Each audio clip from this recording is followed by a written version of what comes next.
नमस्कार, मैं Sonia Chauhan, day to share newspaper and public voice news channel से आज वापी टाउन के बाहर खड़ी हूँ। जी हाँ, वापी टाउन पुलिस स्टेशन के बाहर खड़ी हूँ, जहाँ पर कुछ ही घंटों पहले वापी में एक बड़ी सनसनीखेज हुई है। जी हाँ, बता दूँ, शांति कॉम्प्लेक्स नेशनल हाईवे नंबर 48 पर बलीठा की तरफ जाते हुए सर्विस रोड के पास शांति कॉम्प्लेक्स ऑफिस नंबर 102 में फायरिंग हुई है। 3 राउंड फायरिंग हुई है। बता दे कि ये एक बिल्डर की ऑफिस में, जो शिव शक्ति बिल्डर्स है, वो इस ऑफिस में पहुंचे थे और जो ऑफिस के ओनर है गिरिराज सिंह हिम्मत सिंह जाडेजा ने अपनी लाइसेंस गन से 3 राउंड फायर किए।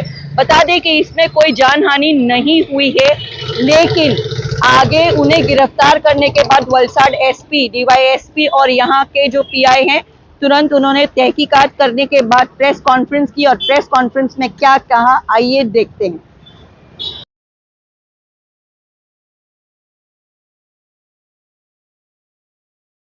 सर, वापीना एक बिल्डर द्वारा एक फायरिंगની ઘટના બની છે, શું ઘટના હતી?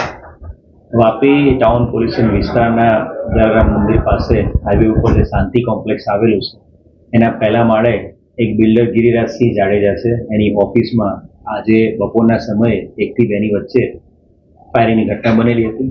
પોલીસ કંટ્રોલની માહિતી મળતાની સાથે DYSP Vapi division, PI Vapi town, crime branch, SOG તમામ અધિકારી તાત્કાલિક પહોંચી ગયા હતા।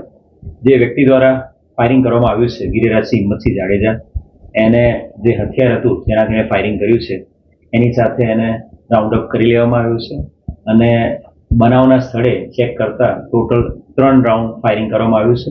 એમાં 2 રાઉન્ડ ફાયરિંગના જે એમટી કેસીસ છે એ પણ મળી ગયા છે અને 1 રાઉન્ડ છે મિસફાયર થયો તો એ પણ મળી ગયો છે। સર, આ ઘટના શા માટે કરવામાં આવેલી અને કઈ જમીનનો મામલો છે?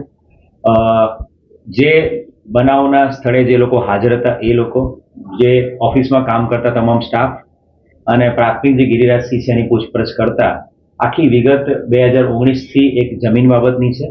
છરવાળાની સર્વે નંબર 217/1 જે જમીન છે એનો સાટાખત કરાર ગિરિરાજસિંહ હિમ્મતસિંહ જાડેજા સાથે શિવશક્તિ ડેવલપર્સ નામની એક ભાગીદારી પેઢીએ કર્યો હતો અને એ ભાગીદારી પેઢીએ કટકે ટોટલ 5,29,00,000 રૂપિયા જેટલા એ ગિરિરાજસિંહ જાડેજાને આપ્યા અને એ અનુસંધાને દસ્તાવેજ જ્યારે કરાવવાનો હતો ત્યારે દસ્તાવેજ કરાવતી વખતે જ્યારે એની એન્ટ્રી જમીનમાં જે એન્ટ્રી કરાવવાની હોય ત્યારે શિવશક્તિ ડેવલપર્સને ખ્યાલ આવ્યો હતો કે આ જમીન જે એમણે ખરીદી હતી એ જમીન ઉપર 2,49,00,000નો બોજો, લોનનો બોજો આ ગિરિરાજસિંહ નાખી દીધેલો છે અને જેના કારણે જમીન ઉપર એમની એન્ટ્રી શિવશક્તિ ડેવલપર્સની થઈ નહોતી અને ઘણા લાંબા સમયથી, છેલ્લા 10 મહિનાથી શિવશક્તિ ડેવલપર્સના તમામ ભાગીદારો ગિરિરાજસિંહ અને એના જે દલાલ હતા એને રિક્વેસ્ટ કરી રહ્યા હતા કે આ બોજો તમે હટાવી લો જેથી કરીને દસ્તાવેજ અમારા નામે થઈ જાય અને એના ભાગરૂપે જ આજે તમામે તમામ ભાગીદારો જે ગિરિરાજસિંહ એમને મળતો નહોતો એટલે એની ઓફિસ સીધા પહોંચી ગયા હતા।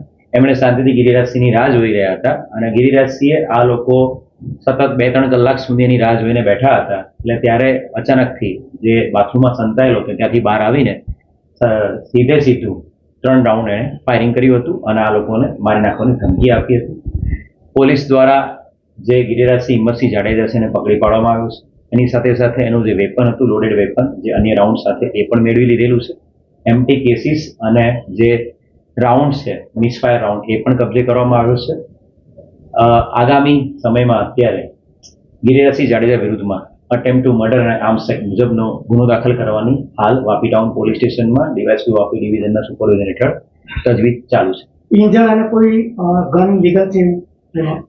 ગિરિરાજસિંહ હિમ્મતસિંહ જાડેજા પાસે લાયસન્સ વેપન છે, હથિયાર પરવાનો ધરાવે છે। એમની પાસે પોતાના સ્વરક્ષણ હથિયાર પરવાનામાં 2 હથિયારો છે, જેમાંથી એક હથિયાર વડે એમણે આ ફાયરિંગ કરેલું છે। બીજું જે હથિયાર છે એમના ઘરે હતું એ પણ તાત્કાલિક પોલીસની ટીમ દ્વારા મોકલીને બીજું હથિયાર પણ પોલીસે કબજે લઈ લીધેલું છે। ગુનાહિત કોઈ ઇતિહાસ છે?